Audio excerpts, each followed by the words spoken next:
কে বলে বহুকে লাল চা বানাতে কয়েছি দেখেছি করতো তোকে বহু একটু আদা পাতা দিয়ে বানাইছে চা গালা খাইতে মজা লাগবে। মোটা হুঁস বহু করেছে কি আদা আর পাদা কয়েছে তো মোটা হুঁস তো ই তখন করেছি একটু আদা বাইটে দেখে চায়ে দিয়ে তখন করেছে একটু পাদা দিতে গেছে তো পাদা দি ও হাঁড়ির উপরে চড়ে তখন পাত দেখেছে তো এমনি সুক্ষা থেকে আর পাদা হয় জোর করে কুইথা পাত দেখেছে একটু ওর সাথে লাদা বাড়িয়ে গেছে চা বানিয়ে হয় না ওর শাশুড়িকে দিতে ওর শাশুড়ি চা খেতে খেতে গেছে হাগে চা কেনে এরকম করছে কি ল্যাট ল্যাট করছে আর কোন রকম সেন্ট লাগছে গে কইছে বিমা কই না শরমের কথা কইছে কেনে কি শরমের কথা কহা কইছে বিমা তুমি যে কইলে একটা আদা পাদা দিস তো একটু আদা দিন দিয়া হয় কইছি একটু পাদা গালা দি তো পাদা দিতে গেছি তা পাদার সাথে একটু লাদা বাড়িয়ে গেছি ওইগুলা দিয়ে চা বানিয়ে চলে এসছি ওই লেমন টি বলা চালে ধরে খাবা এরা চা দিবে না কুমোটির লোক এবার তখন কি করেছে ওইরকম চা দিতে তো ওইরকম ওই আদা পাতা দিয়ে চা বানাতে যায় না বুঝতে পারলেন তো दुनिया तो दुनिया और अमर अल्लाह जिसमें रखा जे जान सब जता मरदा यारदान दुनिया तो दुनिया পাখির কালো রব ঝরনার পানি ফলে ফলে ফরবাগান সব জতা মরদায়ার দান দুনিয়া তা দুনিয়া নেমুটা মধ্যে রে ভাতিজা দুনিয়া তা দুনিয়া চাটা খুশি মনে দিলে না বেজার মনে পয়সা দিবে নাকি হ্যাঁ আচ্ছা এর কাছে সবাই চা খাবে কিন্তু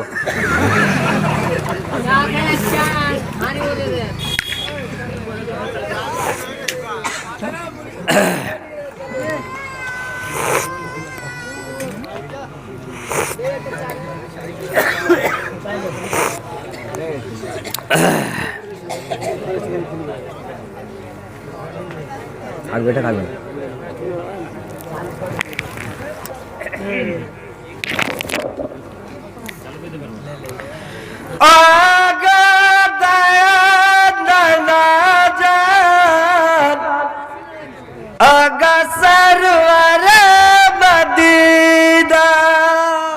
দেখছেন চায়ের গো একদম রাস্তার কাদা টাদা হটিয়ে সাফ করে দে এবার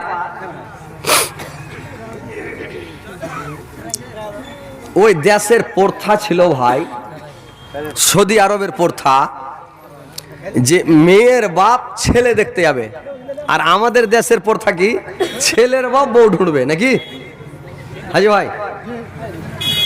আমাদের দেশের প্রথা হলো ভারতের যে ভারতের কানুন হলো যে মেয়ের বাপ ছেলে ঢুঁড়তে পাবে না ও বলতে পাবে না আমার মেয়ের বিয়ে দিব ছেলের বাপ বউ ঢুঁড়ে বেড়াবে যে বেটার বিয়ে দেবো আর সৌদি আরবের কানুন হলো ওই দেশের প্রথা হলো মেয়ের বাপ যখন মেয়ে বড় হয়ে গেল 13 বছর 14 বছরকার হয়ে গেল এরা তখন ছেলে ঢুঁড়ে বেড়াবে কোনটা জামাই ভালো হবে কার সাথে বিয়ে দিলে ভালো হবে এরা ছেলে ঢুঁড়ে বেড়াবে ওই দেশের প্রথা ওদের প্রথা থেকে আমাদের প্রথা একটু আলাদা আলাদা ভাই বুঝতে পারছেন যেরকম আমাদের বেটা যখন বড় হয়ে গেল বিয়ে দিয়ে দেওয়া গেল বিয়ে দেওয়ার পরে বেটাকে আর যুদ্ধ করতে চাহে না এরা কি বলবে বেটা সোতেই থাকে হ্যাঁ আর সৌদি আরবের প্রথা হলো বেটার বিয়ে দেশে যেদিন বরহন্তা শেষ হবে বরহন্তার পরাদিন মানে বরহন্তার দিন বাপের সাথে থাকলো বরহন্তার পরাদিন মানে বিয়ের আগে বেটার বিয়ে দেবে তো আগে আলাদা বাড়ি তৈরি করতে লাগলো আর অন্য ডিহিতে বাড়ি তৈরি করার পরে বাড়ি যখন ফিটফাট হয়ে গেল আর বিয়ে দিলে বিয়ে দেওয়ার পরে বরহন্তা শেষ হলো আর বেটা বলে যা বেটা তুই আপনার বাড়িতে করে করে মাখা যা তখন দিয়ে দিল যুদ্ধ ওই দিন থেকে যুদ্ধ আলাদা সেপারেট যেটা বেটার বিয়ে দিবে বরহন্তার পরাদিন যুদ্ধ ওকে আর সতে রাখবে না তুই আলাদা আর আমাদের মধ্যে যুদ্ধ করবে না মানে এরা সাথেই রাখবে মানে এদের নিয়ম নীতি আলাদা যেমন আর একটা নিয়ম নীতি আলাদা ওরা স্ত্রীকে বলবে হ্যাঁ রে তুই তো একাই তো আরেকটা বিয়ে শাদী করবো রে বলে হ্যাঁ করো আরেকটা বিয়ে দিল দুটা স্ত্রী হলো তারপরে বলছে আরে দুটা তো করলাম তা আর একটা করবো কি বলে হ্যাঁ কোনো ব্যাপার নেই করো আরেকটা বিয়ে করলো তিনটা যখন স্ত্রী হয়ে গেল বলে আর একটা তো ছিল রে মানে যেটা কোটা ফুল করে দিলে ভালো হতো নবীর সুন্নাত 4টা স্ত্রী তো 4টা করলে বেশি ভালো হয় করবো গন্ডা জুটিয়ে দিই 1 ঘন্টা হয়ে যাবে হ্যাঁ করো কোনো ব্যাপার নাই চলো করে লে 4টা আর আমরা যদি স্ত্রীকে বলি আরে তুই তো একটু কমজোর হয়ে আছে, তো বিয়া শাদী একটা করবো রে, হ্যাঁ আমি মরে গেছি, গায়েব হয়ে গেছি, বিয়া করবে তুমি।